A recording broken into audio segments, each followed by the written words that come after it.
And news just in from the House of Commons. The Prime Minister has confirmed that all internet servers have failed. The station started messing up, like really going wrong. And then people started pushing and shoving. I was there for hours and hours, no food, no people, and eventually I had to try and get out. I'm thinking this could be aliens. Hello everybody and welcome back to the My Generation podcast, and on today's short little episode I'm just going to be having a one-to-one chat, just me and you, about a brief reflection really on the day the internet stood still. If you don't know, it is a radio drama that I was the writer-director of, and it was created for something called Screen South, which is a initiative for young writers, directors, producers to come through and make something with a real budget. You get to work with a real production team, and they help you bring something real to life, and it has the chance to go on the BBC. So mine, as of the time of recording, is still up on BBC Sounds. Making this quick podcast episode with you, just to firstly say, go over and listen to it, please. I'd love to hear your feedback. Trying to get as much traffic going to that BBC Sounds link as possible whilst it's still up on there, because we just love to hear what you think, because it was such a fun creative process. But this is also the first sort of podcast episode I have sat down and just talked on my own about it, because we had Dan Johnson, the producer for that show. He came on the podcast a couple of months ago. He came on sort of semi-recently. It was mid-January. We had a little chat about it, and it was really nice to sort of open up about what that process was like from him on a producing perspective. In this episode, I'm going to go over some of my additional observations that I didn't make in that initial episode, as well as going forward as to some of the new things I'll be doing as a result of what I learnt from Screen South and the fun process that it was, but just how I'm going to be taking that into my new life of audio and video creating content. So, as of the time of recording and knowing when this is coming out, my next big project is on its way. So at the moment I'm currently putting together an audio project called Once Said, and I'm also releasing this because Once Said, it comes out next Tuesday.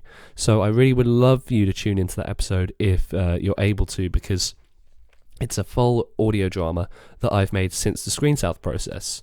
Screen South showed me what it was like really to take a project from beginning to end, going through the whole production process, getting actors, getting locations. It's not just about writing the script. You get to do every little bit throughout the process, working with a producer who will help you put all those pieces together as well. And so I wanted to make Once Said really so that I could see if I could do it off my own back as well, and try it without a budget, without the production crew, just me as a director on my own. I knew I still wanted to build a team for it, but this was a fully in-kind free project where just a group of passionate people came together. So in that project I'm working with photographers who are putting photos alongside the audio piece. I'm working with an incredible musician called Rando. He produced the score for it. The score will also be appearing on the page. And so many great voice actors from my Drama Society group, including Alara, who was on the 32nd episode of the My Generation podcast. So she will be on the audio piece as well. And people you'll recognise from the show. So the episode actually coming up straight after the audio drama's release, Sammy Bacon, he will be in it as well. And Harry Monday, who appeared in the second ever episode, as well as the swimming episode we recently had. So some really nice familiar voices hopefully for you, but also some really cool new ones as well. And I'll be putting a full podcast out about what it was like making Once Said. That's my next big project in the audio sphere, but I've learned so much about directing from the Screen South process that has informed me for this, what it's like to communicate with actors, the relationship you build with them, and how you both work towards a specific goal with what you want the performance to be. It's about helping the actor achieve the performance rather than just saying, this is exactly what I want. You want them to believe in your vision. And so a lot of what I did for Once Said was through like a Facebook chat, which was just where we could all sort of pool our ideas together as well. I like to be in constant communication. And later down the line, I'll be doing a full analysis episode on what it was like to create Once Said specifically. So stay tuned on the My Generation podcast for that in a couple of months' time. Once the audio dramas come out, you've had a chance to listen to it. And again, I'd love feedback on that too, especially to compare the two projects, because I love writing in the sort of science fiction sphere. It's or working with technology, how we use it, and also the sort of isolation as well, the sort of themes that often come up in my work. But yeah, I'd love to know what your thoughts are on that. But in terms of the leadership dynamic that I've gained from Screen South, I've been able to apply to every single film project I've made. So coming up in the future, I've got a music video shoot I'm doing with Renegade, who we had on the podcast. They were such great guests. We had them on a couple of weeks ago talking about their music creating process, and I'm going to be the director for a music video for them, and that's coming up really, really soon. I'm so excited to do that. I don't want to promise any release dates on it yet, because that's for the band, but it's just starting to put all that process together. I realised that if I didn't have that Screen South experience, I would not be able to actually do as much as I've been doing. I wouldn't have known where to start, really. And what I learned from creating the Daily Internet Stood Still and revisiting the work I did for it showed me how directing is a very communicative process. You have to be constantly sending emails, you have to be making sure everyone's in the right place and not missing a single detail. You're the one person as the director who needs to know it all. And that's what's been so fun about that Screen South process and how it's informed future processes. So starting to set up this music video shoot, and I aim to do a talk about that as well, because Harry's going to be producing that, and we're probably going to sort of have a reflective look once that whole process is over about what was so great about it, but also giving ourselves the ability to like experiment on it whilst we're still making it, because I'm a director who sort of prides myself on experimentation. So for the Daily Internet Stood Still, a lot of the dialogue you hear is real words. It was almost not scripted at all, the final version of the Daily Internet Stood Still. The original draft that I brought in for Screen South, and this is a testament to just how cool the process is, because they really want to help you get to the exact version of the story you want to tell. And when I brought the idea in, there were too many characters, and none of it felt like quite realistic dialogue. I think that's one bit I've struggled on in the past. And what I did is I went back to university, got some people in my class and asked them, hey, if the internet's gone down, how are you reacting to that? And we recorded loads of interviews. I mean, lots and lots of stuff. And then I typed all those interviews up, all individually. So it was thousands and thousands of words of just talk. Spent a couple of days just highlighting the best bits. And then that was our script. And then we would shave off bits here and there because it was quite long. I spoke to each person for about half an hour as well. So there was a lot of stuff to go through. And then we narrowed it down to sort of the best interviews, the ones that sort of were different enough so that every story gave us something different. And a couple of the interviews also ended up joining up into one character. So I know that there were a couple of characters which were amalgamations of a few people. And there was actually one interview with someone where we had to completely cut all of his dialogue, and I could understand why, because it didn't really inform this specific story, but there was so much that he said in his piece that I just really want to elaborate on. And so that inspiration is definitely going to carry forward, and I hope to do something with his interview, whether it inspires a story or we use those words. It was just, such a shame not to use it in the final version, but it just goes to show how much other stuff is around the project that we created. I'm very, very excited to sort of hear how that comes across for you when you're listening to the Daily Internet Stood Still, because there are actors performing words, but they're performing other people's real words that have only been slightly altered just to streamline a few things, but for the most part it's kept really raw, and it's a style of creating that I'm actually really enjoying. Within one of my university projects, we're getting to write a script at the moment, and I've taken a very similar approach with that, because I'm just fascinated by the way that people speak and what you can learn about them just by where they go. I'm hoping that through the sort of years of podcasting that I have done in the past and plan to do in the future, specifically to this place, this My Generation podcast, that you get to learn a lot about me, because as I ramble and as I go on, you sort of hear the specific things that, you know, my mind goes to next. You'll know this about me just from listening, that I don't really plan too much. Even when I've got guests, I refrain from planning loads of questions, because when I come in and we start talking, the guests can sometimes floor me with the things that they want to talk about. Just an example is episode 23. There was that conversation. It took a massive turn because we're talking about integrating into university with a disability. And our guest, she said that her mother had written about what it was like to raise her as with a disability growing up, and that completely changed the direction of the conversation. And if I had prepared questions beforehand, they would have just been thrown out the window, because it just changes the direction of the topic. Or like when we spoke to Devon for episode 27 of the podcast about her functional neurological disorder story and how inspirational that was, because I wouldn't have known how to phrase a question. I just wanted her to have a way of telling her story, and I was the anchor that was hopefully going to help her get that story out there and to the people that needed it. But I hardly prepare questions, because I want these to feel like conversations, and you get to learn so much about the people. And I like actually funneling that into my fiction, and just that ability to be able to experiment is so great within the Daily Internet Stood Still. It's one of the bits I'm most proud of, because the script was not really working beforehand, and once I took that different approach and then came back to them with the revised script, Dan, the producer, he did a great job. What he did is he took the original interviews and actually cut them together, the bits that I thought were the strongest parts.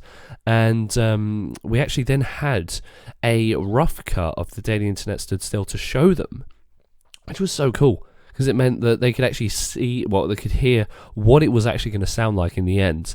I used some sort of template music as to what our musician Luke would then go away and curate, and then that just allowed them to actually hear something, and I'm really proud of that. In Once Said, the upcoming audio drama, what I allowed with every actor when we did each bit, because I'm just such a fan of experimentation and spontaneity, was I sort of picked points in the dialogue where, you know, there'd be a sort of a bridge, say a topic of conversation changes, or there's like a pause, or maybe it just comes at the end of it, where I would then say to the actor, in terms of the situation that you've now built a very clear image of in your head, go ahead and talk about a specific thing to do with that. Maybe it's a relationship, maybe it's a question you want to ask, maybe it's about someone else. And some of those moments I've kept in the final piece. Some were just helpful for the actor to get into character. A couple of the actors actually inlined themselves, so we had them have like the conversation before the scene starts, just on their own, just to talk into the situation, which was really cool. Again, I'll elaborate more on that once we make the full Once Said episode, and I might repeat a few of those things, but it'd be really cool to talk about that again once it's actually out. But what I liked about that experimentation was it gave them room to be so true to what they think the character's feeling. And some of them were, as I said, so good, I just had to include them in the final piece. And I'm not going to tell you which ones here they were, but maybe if you listen to Once Said when it comes out, 3/3/20, so that's the 3rd of March 2020, it comes out next Tuesday. You can listen to Once Said, which is my next step after the Daily Internet Stood Still. Please do listen to it. Really, really excited to hear what you think about it specifically. So do get in touch with the Facebook page at the My Generation Podcast. Maybe you've got an idea for an audio piece. Maybe there's something you're working on. It's really cool how this stuff reflects and informs all aspects of my work. So having this process, it means when I'm actually creating stuff at university or creating a music video for a client, that I'm completely informed by the stuff I've learned before during this process, like working with the budget. So For example, the music video, working and actually having a budget and allocating that accordingly and sensibly. It's the first time I'm doing that without a production partner or an executive producer. I have a producer, but it's Harry, he's a friend, and we're together working out the best way to spend that money, so that we get maximum efficiency out of it. Everyone gets a great deal, and we produce an incredible music video for our client. I'm very excited to... I'll be pointing you in the direction of it once it comes out here, because we have Renegade on the show before. Maybe we'll have them back on the show in the future as well, once it's come out, just to be like, hey, this is the video we made. What's been happening with Renegade since that moment? And that's another thing that I think the Screen South process taught me, was about collaboration. That connecting with people is just so important. Having a really great connection with the actors. So much of directing is just talking to people, to me, making sure everyone's got a clear image and they're all driving toward the goal. And it's my job to engineer that and be on top of everything. I learned that from working on The Day the Internet Stood Still, because it meant that everyone knew that I understood what was going on, and just talking to people like they're people, not like they're a product or a prop. Remember, actors are people. They're not a commodity, and yes, they're getting paid to do a job, but they're not just mindlessly working away. There's so much you have to do with them. And working with the actors on The Day the Internet Stood Still was just incredible, because they were all such professionals. They'd all prepared their own work beforehand as well.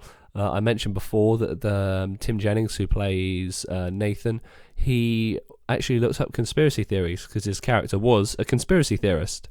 It just fit so perfectly, and as a result, I just knew that this is the kind of caliber I want to work with, because these people are so great, and to give people the chance. So I've once said it's a mix of first-time actors and new and upcoming actors, and trying to apply my best new learning process within acting and how to work with actors to help them achieve a performance that could be that of a really professional actor. And I think everyone did such a great job, especially for some first-time actors in there. Like, I'm going to give massive props to Elliot Goodchild, who's in the project. He's never done voice work before, and when you listen to the piece, you wouldn't even know. He's got such a great voice for sound. Really excited for you to hear that. And I'm only going to say that now so that when you hopefully hear the piece, you listen and go, wow, this is a first-time person? And there's a couple other examples in there. I won't, again, tell you who the others are, so that you can just listen to it and have a full experience. But I think that this working, it helps you work with lots of varied people, and you get an idea of who you want to work with and build relationships with, and spend more time working with these people. You work on these projects, and you know that if it all goes well with them, you'll work with them again, and you end up building a team that's really great and one you can go to all the time, and you can trust them. Like all the actors and all the people involved in Once Said and The Day the Internet Stood Still, I would trust to work with again. And I probably will work with a lot of them again as well, which is just so great. So that's another amazing thing about the Screen South process, is that it introduces you to really like-minded people, ones you can work with again, because it's never the end of the process. The Screen South is the beginning of your career. And honestly, because the rounds are now getting really competitive with really, really great talent coming in, just submit. Just submit something you're thinking about, whatever project you're working on. Give it a go, because even just the submission process, and even if you get through to the interviews, it doesn't even have to go all the way, but you learn so much from every bit. You learn, oh, this is the sort of thing that people want. And what they're looking to fund. This is where the money is. These are the sort of questions they're asking about my project. Oh, they asked quite a lot about me. That's what I'd say about that, and that's informed when I'm going to be looking for other places to get funding for projects. I'll be able to look at that and think about the way that I marketed myself and my ideas for The Day the Internet Stood Still, and apply those when I'm, out there in the field looking at other stuff. It's a real great start, no matter what part of it you get to, whether you make something and it doesn't go on BBC Sounds, or it does, or you just get an interview, or you just submit something. I think the process is worth doing. no matter what. And there's nothing lost in submitting. You can do it, and there's always a new submission window coming up very, very soon, which is just so great, because it means there's always a chance for you to make something, whether it's in video, audio, or interactive. So, next on the podcast, we're going to be going to a musician. Every single week on the My Generation podcast, we play music usually. Now, it's a new feature for the show, and something that I'm sort of sprinkling into these episodes as it becomes a sort of newer thing. But by the time that we sort of get round to April time, it's going to be official. Every single week's going to have a musician in, which is great. Literally every single episode, and without fail, which is going to be so cool. Every week a musician on the podcast, but we're trying to play a few here now as well at the early point, just to get everyone ready for the music that's coming up on the My Generation podcast. We've got a band called Muto. Spoke to these guys, really, really great stuff. So excited by the things that they make. We're going to be playing 2 of their songs on the show today. We're going to be starting with Phoenix by Muto, and they're here playing on the My Generation podcast.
Changing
my face, so I'm changing my name.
that's not how I go.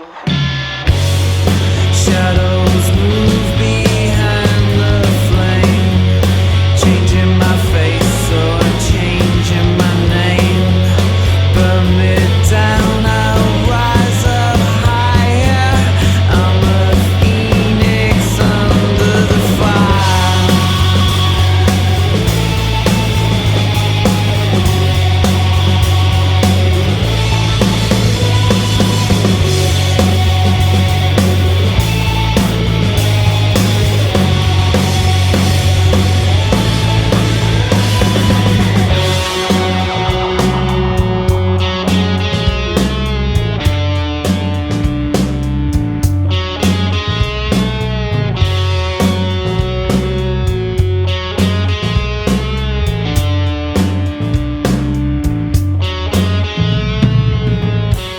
And that's Phoenix by Muto on the My Generation podcast. They're a band based in Canterbury. Just to give you a few more bits of information about them, they're a very sci-fi type band as well, which is really, really cool. They are a three-piece band who were secretly millions of years ago from a lava pit that would one day become Canterbury. That's from their official website. Such a fun band. So great to have them on the podcast. They've toured in 2018. Looking really so much forward to what the stuff that's going to be coming out from Muto in the future. If you go to mutoband.co.uk, you can find all their new music. Really excited to feature more of their stuff on the show. They're really energetic. Love their stuff. On their website, they've got music, photos, videos, even some merch as well. So that's all on there. Please do go and follow Muto for more. Now, just to go back to what we're talking about today here on the My Generation podcast as we move sort of toward the midpoint of the show. Just again revisiting The Day the Internet Stood Still, the radio drama for Screen South. Again, just wanted to encourage you. I know I say it a lot in this episode, but please do go and listen to it. The BBC Sound link is the first link at the top of the description, and then below that are all of Muto's links as well. In terms of forming a sort of next step for you, another really great thing about the process is what it does for the whole team. The blend of talent is really great because you get to work with industry level sound designers, executive producers, but you also then get to work with people who are just breaking through. So my producer was a part of my university, so was the musician, as was the production assistant, just young up-and-coming talent who aren't just sitting in the director's chair, and that's a really cool part of this. It gets you the chance to bring someone or a couple of people with you on the journey, so everyone that you know can get sort of a boost out of working on this process. I had a lot of collaboration, obviously, having friends from my university actually be some of the voices that would come out in this project. And they encourage, obviously, experimentation. It's something I'm a big fan on. So we've once said we're putting, obviously, images to the audio drama. We're shooting it all on like old 35mm film, so mixing up some of that stuff. It's going to be really, really fun to put all those different visuals together with the project. I like to make people think with my work. I like very experiential pieces, ones that have you going away and thinking about what you've just seen or consider what you've just experienced. It's in line with what some of my favourite films are. A bit down the pipeline on the podcast, I'll be talking about my favourite film, The Fountain, doing a full analysis of it. Because I just have to talk about it. It's my favourite film, and it's one that makes me think more than any other, and I aspire to make things like that. At the moment, I'm also preparing other projects for submission in the theatre, film sphere, again, just because I want that chance to bring something else to life. Theatre's another love of mine. I've got a personal episode coming up on the podcast, again, a bit down the line about my playwriting, and just sort of how all these things link. They're all very similar. The world of theatre, the world of audio and film, in terms of the narrative space, they have a lot of differences as well, but the sort of similarities about working with actors, there's and just how collaborative and how much communication is involved, and making sure casting all goes correctly. There was a big part of the Screen South stuff dedicated to casting, working with the executive producer to choose a large pool of people. I went through so many different profiles, listening to everything that was said, and then sort of picking the actors that I wanted to have involved in the project, closing my eyes, hearing them and seeing if it sounds like the voice that I would picture talking like this. And for Screen South, it was even harder because obviously this was coming from real conversations that had been had. So it was a little bit different to what had been, what would be usual in terms of casting, because I'd already had a voice in my ear when I was listening to these, which just made the whole thing, a bit strange, but at the same time, really, really cool. And you sort of become a little bit of an auteur, which is like a director with a really specific style, because I'm learning the things that I find really fun to talk and write about. So it's that kind of stuff where it's like how we talk, what we talk about, what are the first things that come to our minds, and how you can learn so much about the human condition, which is kind of what I want this podcast to be, and just a slice of a generation of people currently from the area of Kent. For the most part, most episodes are people within the area of Kent between 18 and 35, and sort of moving up through the age bracket. So as I get older, we're still focusing on this generation that I'm within, and what things we talk about and how we talk about them is what this podcast really is. And I reflect a lot of that in my writing that's more narratively driven as well, and sort of through talking about them, about this on the podcast, I learn about the things I like to talk about.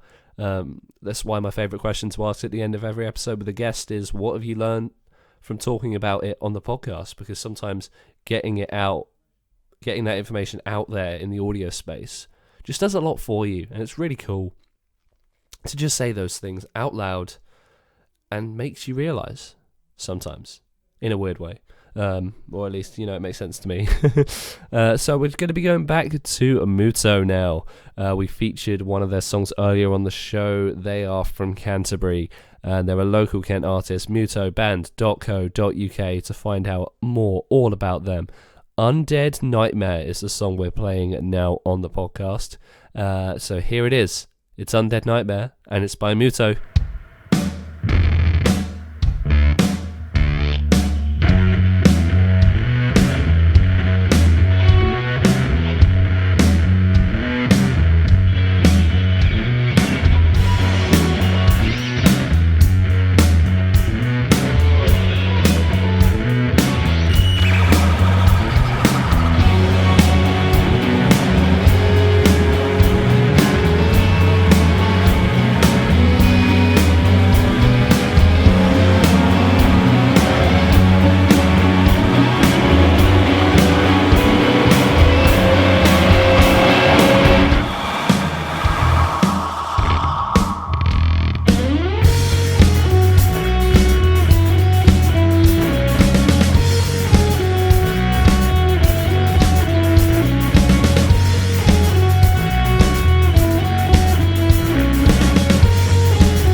festivities begin. Friends transform to a twisted primal state, ripping apart each other like some kind of human steak. I see it crawling underneath your skin. It's taking hold of you, you've let the darkness in. I feel its presence, I can taste the stench. There's blood on your hands, your insides are drenched. Jesus, I think it's time for you to look away. I've been good my whole life, now it's time for me to play.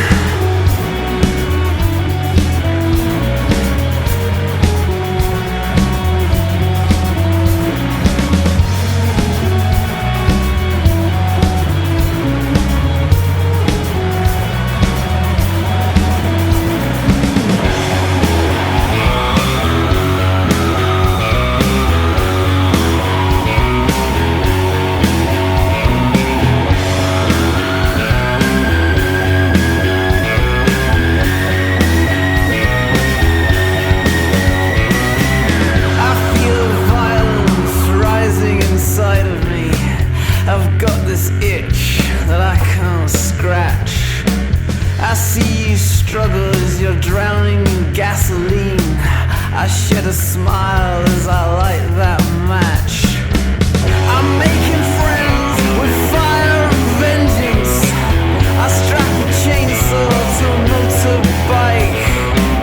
I'm heading deep into the bloodshed, sent from above to set things right. Jesus, I think it's time for you to look away. I've been good my whole life. Now it's time for me to play.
And that was the second song by Muto on the My Generation podcast. It's Undead Nightmare.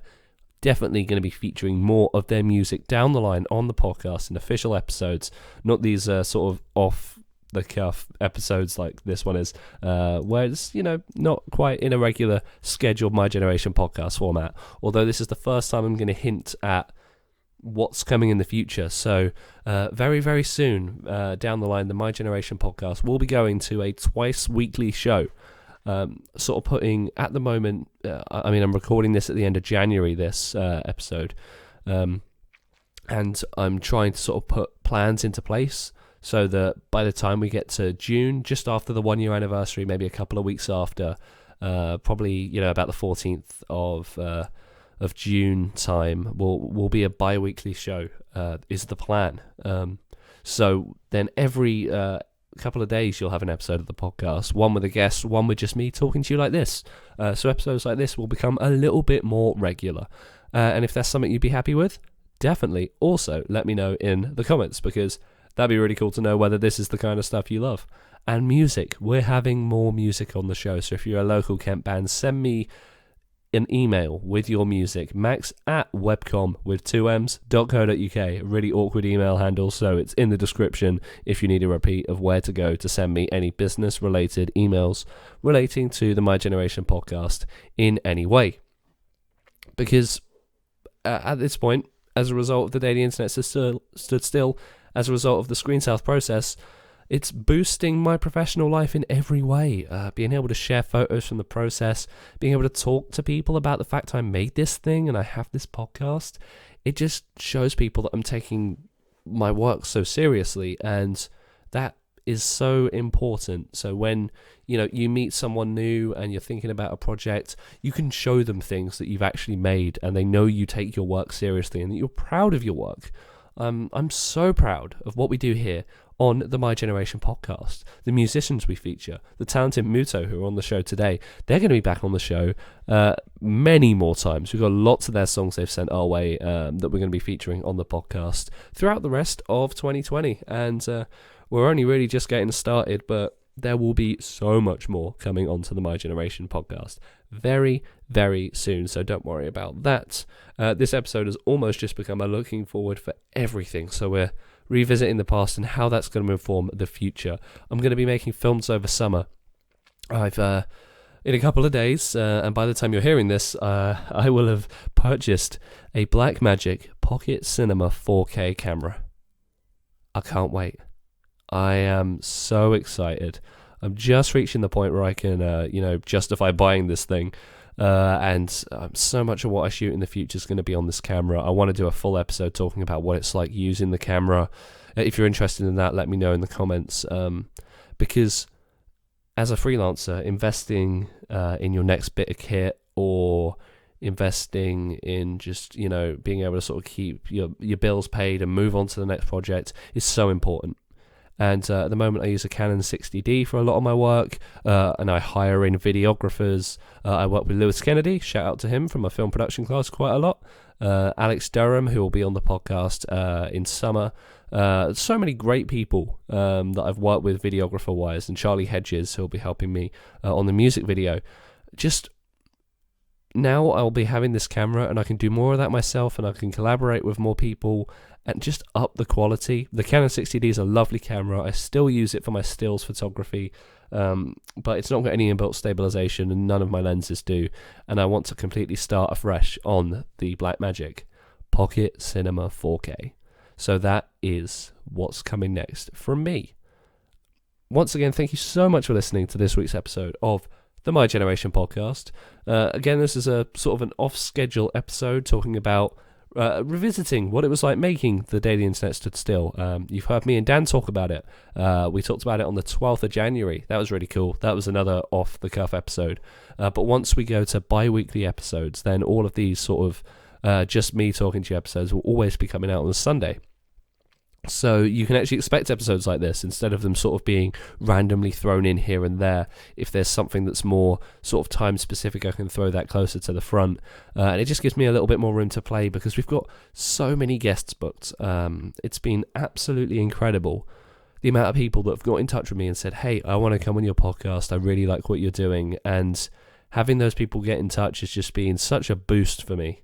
Such a boost. Knowing that they care just enough to want to come on my show and share what they do is so cool, so exciting, so great. Everyone's been amazing to work with, and that's why I think the podcast is finally ready for that step up to a bi-weekly show, because we've just got enough in place now. And the idea of when we first made episode 1 of the show and now being here where we are, they're worlds apart, and that's so amazing to me that we've got to this point. I've just got sort of all my documents open about the podcast here as I talk, and just looking ahead to the future, there's so much good stuff coming up. Not just on the podcast, but also in just the creative sphere. And you as a listener, I want you to be part of that as well. So comment, subscribe, turn on post notifications. You'll never miss a new episode every Thursday at 6. And then from summer, it'll be every Sunday evening from 6 as well. So much to listen to. Very excited to have you on board for the journey. And please do comment again, because I'd love to know what you think about any of the stuff I've talked about today. That concludes this week's episode, or today's episode, of the My Generation podcast. My name is Max Barrett. I've been the host of the show. And you can tune in for this Thursday, where I'll be talking to Dan Inwood. He's back in the show talking about travelling. So excited to talk to you about that. We got Sammy Bacon as well. He's talking about albums of the year of 2019. We'll be having him on again. He's our local Kent music enthusiast. He talks about all things music, and he's going to have a weekly section on the show coming from the end of March about music all the time. So Sammy is going to be a very regular appearer on the podcast, as well as, obviously, the once said audio drama itself.